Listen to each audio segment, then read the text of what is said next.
Oh, Roger. Why didn't you act, Roger? Why didn't you do something about the nature of the world? Hi, everybody. Techie and Barry back again. Why, Roger? You learned everything about the Void Century. You knew you should have charged into Marijois. You should have climbed the red line with your own two hands, just like Fisher Tiger. You would have reached the top. You could have cut Castle Pangea in half with Kamusari. You could have walked in there and you could have sliced Eames straight down the middle. You could have slaughtered all of the Gorosei in just one twirl of your mustache. Why, Roger? Why? You could have saved the world. Instead, you disband the Roger Pirates, and then you go off to the South Blue to spend your last remaining months with your loved one. Repeatedly loving each other as much as physically possible. And then you turn yourself over to the Marines, and then you talk to Garp for a little bit, and then you get executed. Why, Roger? Why? Okay. Hey everybody, how you doing? Alright, so in the last chapter, Vegapunk asks the question. He's going through everything in the Void Century and his message, his little memo, his addendum to the world at large. And, he mentions, oh yeah, a long time ago, we had this scientifically advanced ancient kingdom. Joy Boy was from there. He was the first pirate. It's also where the ancient weapons came from. Fun fact. You also had the allied powers, the allied forces, I guess. This was before the world government became like a cohesive thing. It was the allied 20 families, the kings and queens that came together to fight the ancient kingdom. The ancient weapons were used. It caused a 200-meter water level rise in the entire world. Much of the world was flooded because of that war. The war is still going on today. We know Eam is still living from that time period. Eam is still like I don't know, immortal exactly, but pretty close to it. The Gorosei possibly as well, might be that old. But at the end of the chapter, Vegapunk brings something else up. He's going over all of his notes and things, and this is the stuff that Vegapunk extrapolated after years of research, okay? Like, Vegapunk didn't always know this. Vegapunk got access to the books and the research notes at O'Hara. He got that from Saul at Elbaf. Brought it back over, and it seems like he spent a long time researching this because, like, I don't believe Vegapunk himself knows how to read poneglyphs, but he has access to the research that the O'Haran scholars had, and they could read poneglyphs, so it's sort of like, second-hand, third-hand accounts that he's, like, working with here, and he does mention a few times in the message to the world that it's like, I don't want to make any crazy assumptions or, like, go off on tangents or headcanon or anything like that. I kind of want to just stick to the facts as I know them, right? So he's been doing research into, like, meteorology and geology and stuff like that. So, it's like, oh, okay, the ocean level rose around 800 years ago. Okay, well, was there any, like tectonic activity back then? Like, is there any natural explanation for what occurred with the weather? Or, like, did a meteor slam into the planet or something? And he's going through all of that. And after he, after he took all of that stuff off the table, and he's like, no, it wasn't a meteor, it wasn't a storm, it wasn't an earthquake, it wasn't a volcanic eruption. This is something completely man-made that affected the world in a huge way, and we're still feeling that effects, currently, and the ancient weapons are still there, and they're going to be used again, right?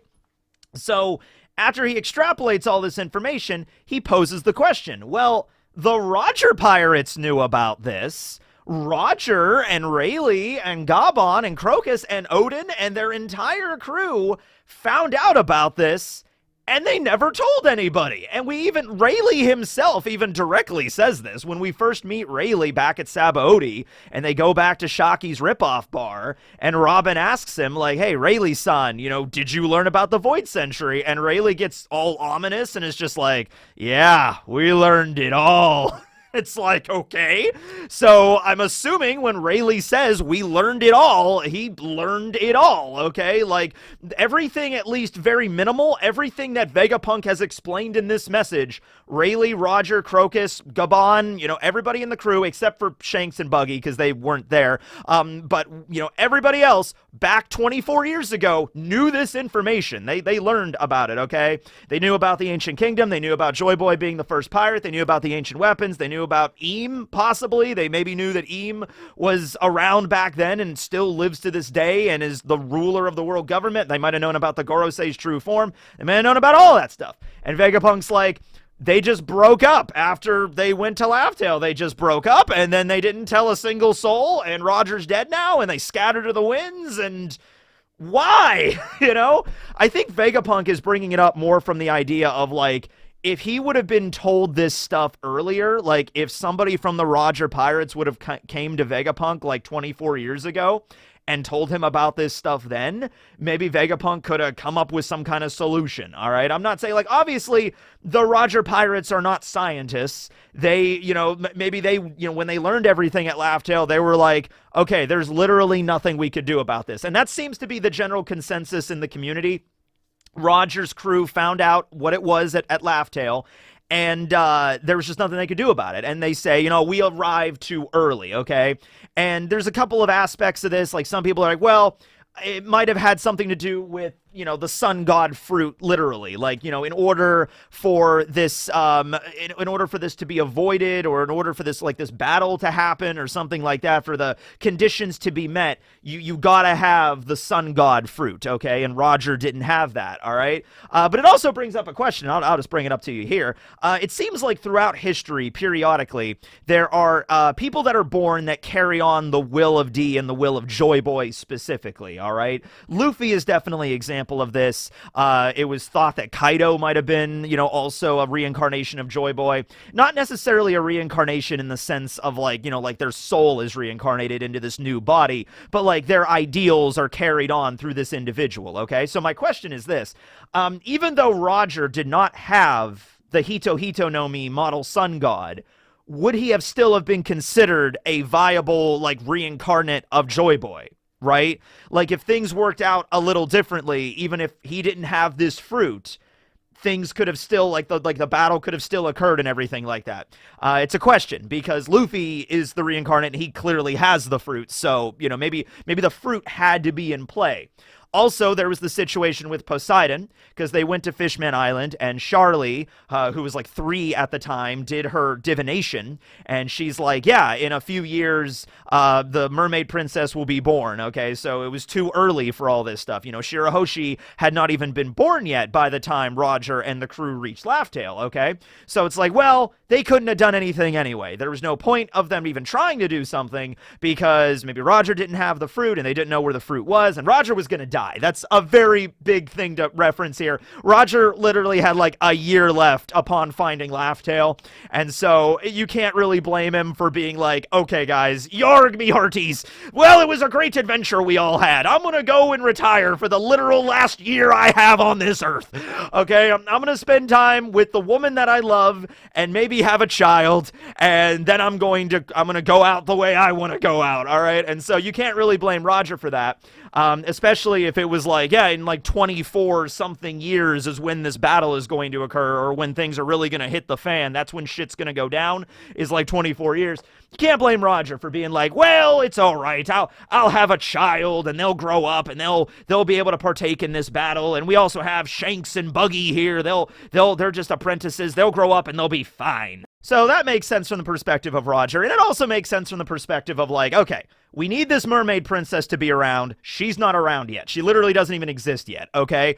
We might also need the sun god. We don't know where that is. Roger's gonna die. All right, let's just disband the crew. Now, does that not mean they couldn't have told anybody about this? No. It means the Roger pirates, and also, another important thing to keep in mind, they were pirates, all right? They were not heroes. If Roger has the same outlook on heroes as Luffy, you can also kind of understand that. Luffy does not want to, like, become a hero. He's said that many times. Now, he is a hero to a lot of people, but the overall end of the day is like, hey, I'm not sharing my winnings or my food with anybody. You know, I'll save people, but I'm a pirate first and foremost. I'm all about freedom, even if it comes down to a little bit of selfishness at the end of the day. The Roger pirates were probably the same, okay?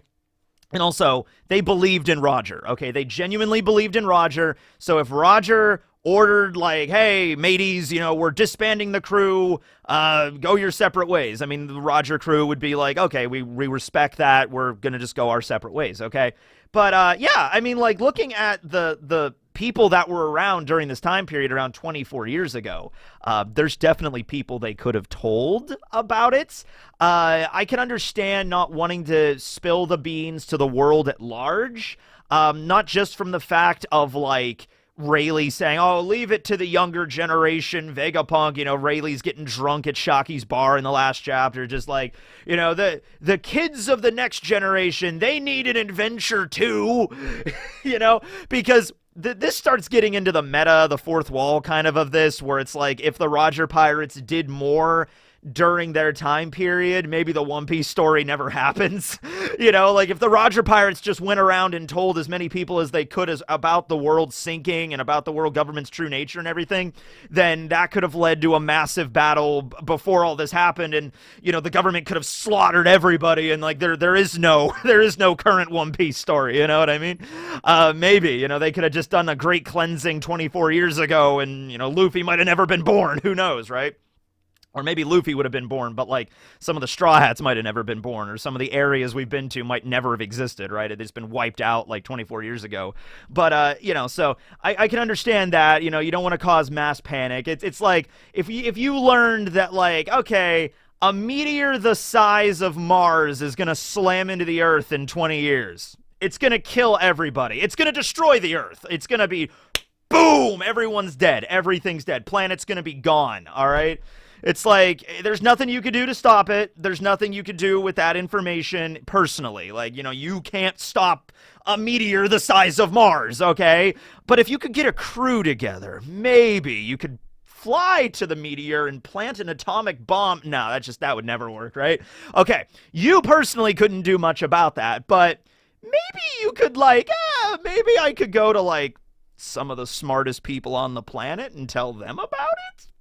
Maybe they could figure something out. Probably not, but they have a better shot at it than I do, right? Okay, and it is ultimately, at the end of the day, be like, you know, like let's imagine Rayleigh, because Roger dies. So let's, like, Rayleigh's like, well, I can't do anything about this. Glug, glug, glug.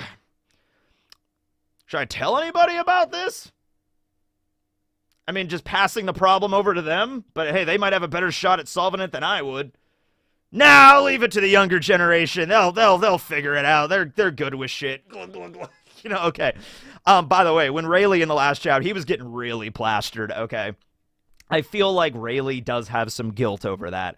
I don't think Rayleigh's just getting drunk because is spoiling stuff for the younger generation. I think Rayleigh does feel a little bit of, like, you know, guilt over that. Like, maybe we should have done something about it, because you're always going to question that, you know, no matter what decision you make or whatever decision Roger made for the whole crew. Maybe Roger even said, all right, mateys, we're not going to tell a soul about this to anyone. I'm not going to tell anybody about this to a soul or whatever, and then I'm gone, bye. And even if that was the orders that Roger gave, which seemed a little weird if Roger specifically said, none of you say a single word to anybody. It's like, okay, I guess, Captain, I guess we'll do that. And then Roger leaves. Even with that being the case, you think Rayleigh, you'd still struggle with that over the course of, like, 24 years. You'd be like, maybe Roger was wrong. Maybe we should have told somebody. Maybe we should have told Vegapunk. Maybe we should have told Dragon. Maybe we should have told somebody else in the world about where this goes down. And they might have, too. I mean, like, I was writing down some people, like, well, who could they have told? Like, well, outside of Vegapunk, they could have told him. What about Dragon? Dragon was just starting up the Freedom Fighters, or, like, the Revolutionary Army around 24 years ago. That was right when, like, that was, like, right in the middle of, like, Kuma's backstory, and he was reading about papers, and Dragon is, like, this revolutionary. Maybe the Roger Pride was like, well, maybe we could tell this Dragon guy about it, because Dragon, he's leading the revolution against the world government anyway. Maybe he has the right to know about what's going to happen to the world or what happened back in the Void Century. And Dragon might very well know about it, because in the last chapter, when Vegapunk was explaining everything, or one of the last chapters, I don't know if it was the last chapter, but you see Dragon at Kamabaka, and the other, like, Ivankov and everybody are like, what? But Dragon is there just kind of like, ellipses, ellipses, ellipses in the speech bubble. Nothing overall, like Dragon is, like, sweating profusely, like, I didn't know about this. And if Vegapunk, by the way, Dragon probably knows about it now because Vegapunk knew about it, and Vegapunk was in contact with Dragon. In fact, I wouldn't be surprised if that message that we had at the beginning of the arc when Shaka was communicating with Dragon, what if the reason Shaka talked to Dragon in that call wasn't just to tell him, hey, it was to tell him, hey, I'm gonna die soon, but more importantly, it was Shaka being like, hey, Dragon, I'm gonna die soon, so I'm gonna tell you everything about the Void Century that I've learned. Is that cool? So Dragon maybe just found out about it, so he's not as surprised because he learned about it maybe a day or two ago. But I'm talking about like 24 years ago. I'm talking like Dragon, or maybe not even 24 years ago. Like Rayleigh and the other Roger Pirates, they could have told people about it 20 years ago, 15 years ago, 10 years ago even. Like, there was a lot of opportunities to tell people about this, okay? Telling Dragon, I think, would have been perfectly fine. He's fighting the government anyway. He should know about, like, what really happened back then, okay? Could have told him. I think Neptune probably might have known about this, because Neptune is the one that's going to be the father of this mermaid princess. Then again, it brings up the whole idea of, like, a prophecy, of, like, if Neptune knew about this, maybe he just wouldn't have a child. It's just like, hey, your daughter, yeah, she's going to be present during this epic war, and she's going to control, like, sea kings, and, like, that could maybe possibly destroy everything. Just letting you know, she's going to be integral in this upcoming battle, right? Maybe Neptune would have been like, oh, okay, well, I'm just not going to have a child then. So maybe that brings up, and then it would still happen, but maybe it gets pushed back even further, right? It gets delayed like another 100 years or some shit, because you get the idea, this is not the first time this has happened, right? In like the last 800 years since the Void Century, these opportunities have come up a few times. Like maybe 600 years ago, this could have happened and it just didn't work out. 400 years ago, it just didn't work out, right? 200 years ago, which is relevant to the fishmen, and their relationship with the world government and everything. Maybe something could have happened 200 years ago and things didn't line up perfectly, or maybe people found out about something and they shouldn't have, and they just kept pushing it off further and further. Maybe that's the thing. Maybe whenever you learn about the prophecy, whenever you learn about what happened in the Void Century, like what Vegapunk is telling the whole world right now, maybe that messes things up. Like, this is supposed to happen in 24 years. Oh, wait, Vegapunk blabbed about some shit, so now we have access to information we previously didn't. This is going to push it back another century. Maybe it has something to do with that. And maybe the idea that Roger and his crew didn't do something was doing something. What if they learned about, like, hey, if you tell anybody about this, or if you let people know about the Void Century and Joy Boy and everything like that, then it's probably not going to happen when it should happen. It's probably going to happen way later. You keep pushing back the Judgment Day, as it were. Judgment Day is inevitable, but you can keep pushing it back, but that's all you can do. And maybe Roger and the crew are like, no, this is going to be now. It's been 800 years. We have to do this now. And in order for this to happen, we have to take this to our graves. We can't tell anybody about it, all right? I mean, Rayleigh was willing, I guess, to tell Robin about it. Maybe that's out of more sentimentality, of just because, like, okay, your homeland got wiped out by, the government and everything like that, so I will tell you. But there was a lot of caveats to that, too. Rayleigh had a lot of caveats to Robin of just like, hey, look, I could tell you about what we found at Laugh-Tale, about the Void Century and all that, but as you stand right here, there's nothing you could do about it. So, and you might arrive at a different conclusion than we have. I like the idea of how open-ended this does kind of feel. Like, the Roger crew had a choice. They 100% had a choice. It's not like they got to Laugh-Tale, they learned about something, and they were like, okay, we definitively and 100% cannot do anything. No, they had a choice. They could have told the world, they could have told people, they chose not to.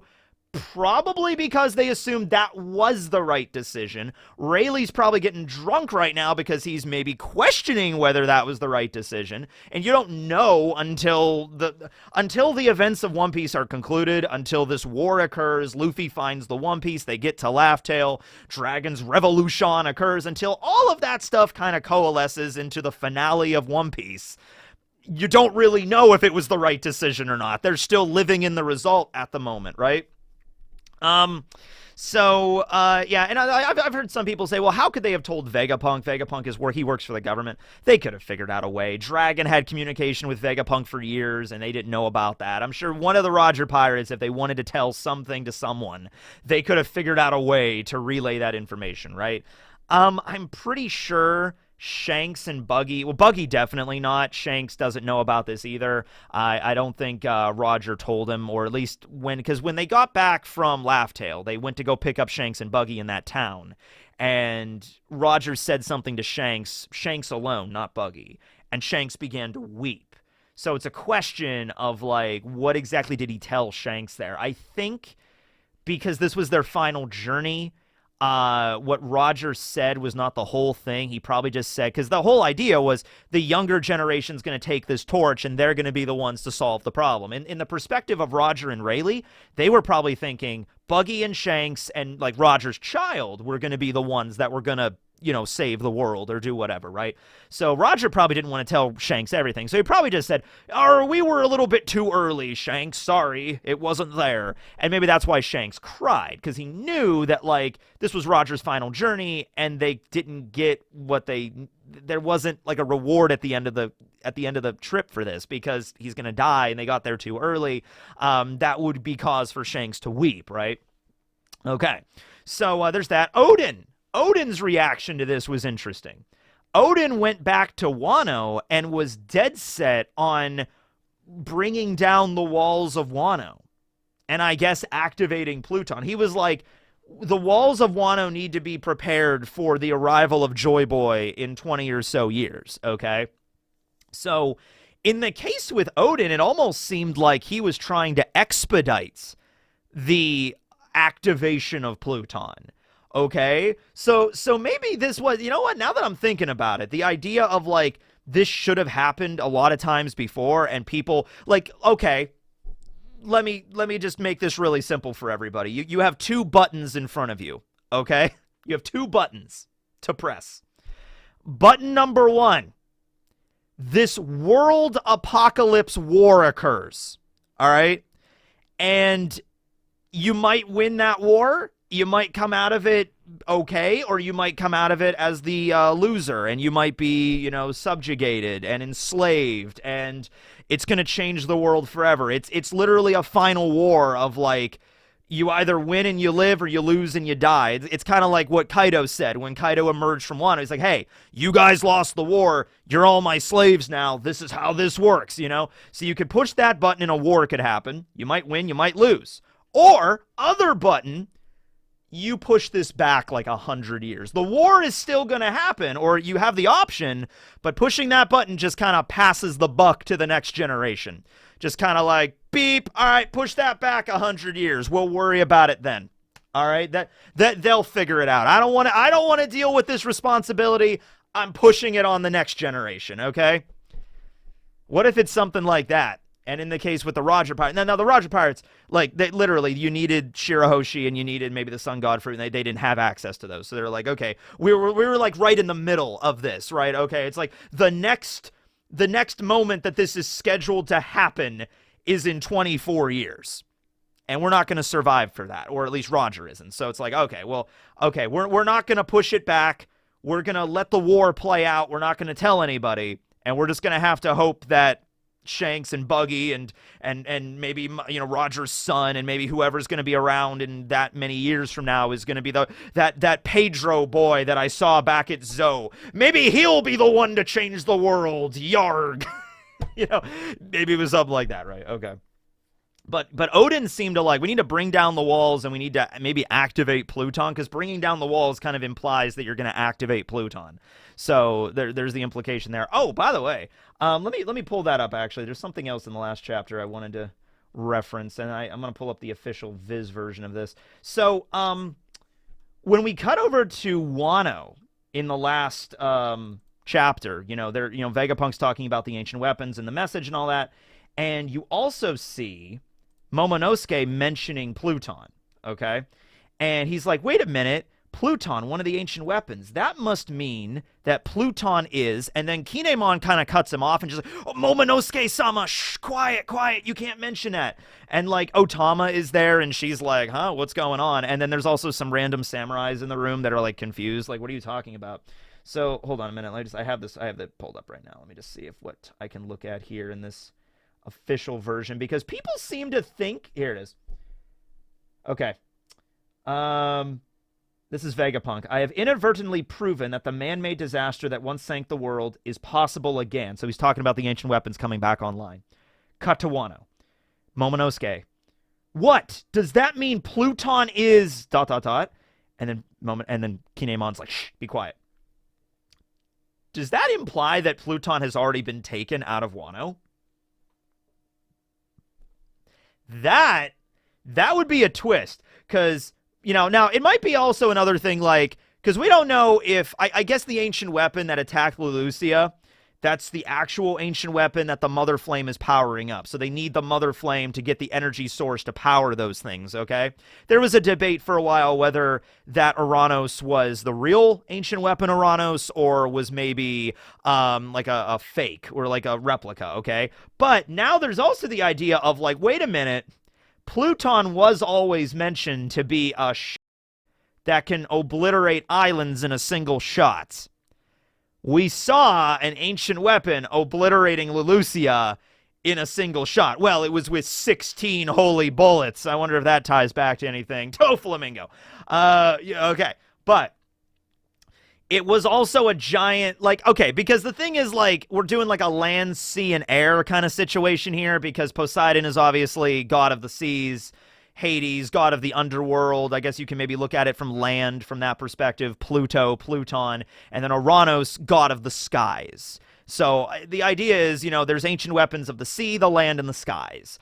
Okay? The idea that the ancient weapon that nuked Leloucia came from the sky seemed to be like, oh, that's Uranus. That's the third one that we don't know about, okay? But then we also have Pluton, which is mentioned to do something similar. Pluton is mentioned to be a massive battleship, though, that it was built at Water 7 and everything like that. They use battleship, but they might use the term battleship because they might not have a term for, like, giant sky laser UFO or something like that. In either case, Pluton might not be under Wano anymore, okay? Now, I don't think this has anything to do with Kaido and Orochi, because they were looking for it. I think if this had anything to do, like if Kaido or Orochi brought out Pluton, I think that would be something that we would have known about, right? So this is something that's maybe like 200 years ago, like, or maybe even further back than that. Pluton was sealed under Wano because the poneglyphs point to that as being the location of it. But it might have been taken out at some point and might be being used right now, okay? Might have been the sky laser. I don't know. I don't really like that being the sky laser. Unless there's something that is even higher up than that, it's just like, no, no. The sky laser was Pluton, and the real Uranus is on the moon with Eneru right now, even higher up. It's like, okay, maybe, I don't know. Not really sure about that, but that's just something I wanted to bring up here at the end, because that was a lot of things people were mentioning about Momonosuke's reaction. Like, does that mean Pluton's not even there anymore? Because they never really knew about it. Okay, I'll bring this up right now, because this is something that always bugged me during Wano, okay? So, remember that scene when Law and Robin were walking down the steps with Sukiyaki? Walking down the steps, and they were talking about, oh yeah, this is the ancient city of Wano that's down here. It was covered in rainwater and everything like that. Apparently Pluton is also down here somewhere, but they never found it. Like Robin and Law mentioned, like, oh, we didn't really know where Pluton was located, but it is somewhere down here, right? The thing that always bugged me about that scene was, oh, and also they mentioned Jack as a fishman of Kaido's crew. He was able to swim down and he was able to find the poneglyph and everything, but they also couldn't find Pluton.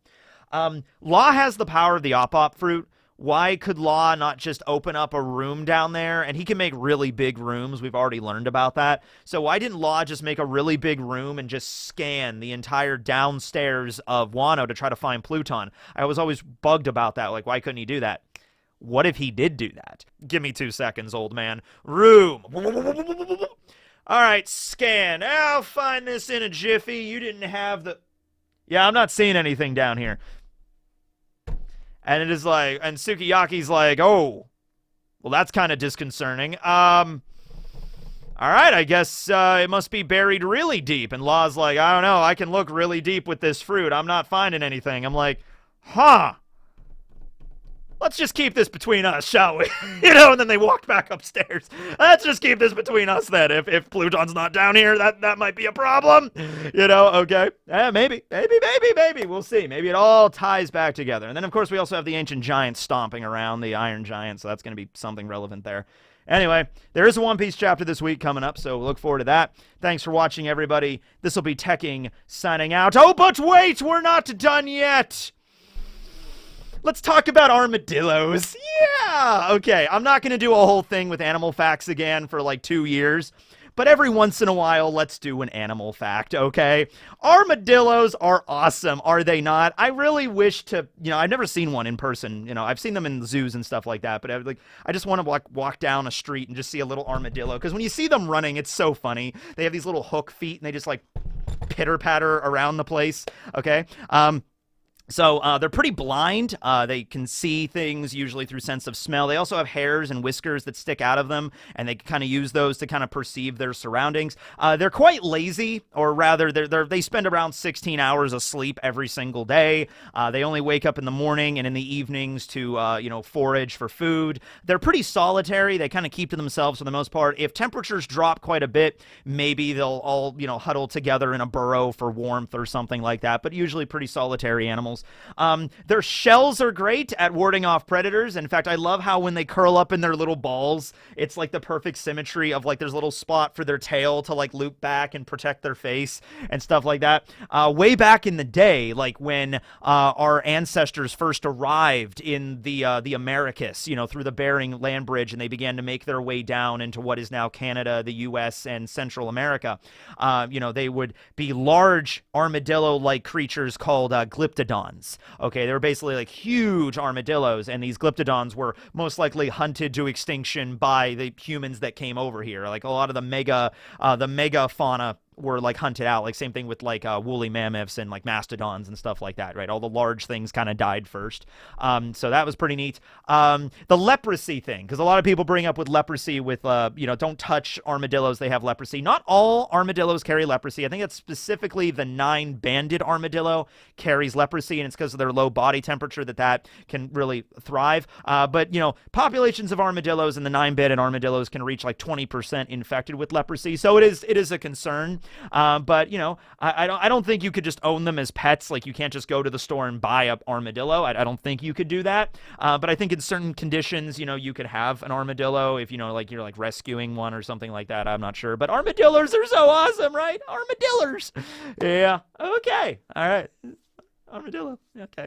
All right. That was animal facts. Go to the end screen. There you go. And by the way, the next one's not going to be armadillos. That was the armadillo fact. All right. The next one will be the letter B. I don't know when that'll happen. It's whenever. It's footloose and fancy free on this. Okay. So there we go. We're back, Barry.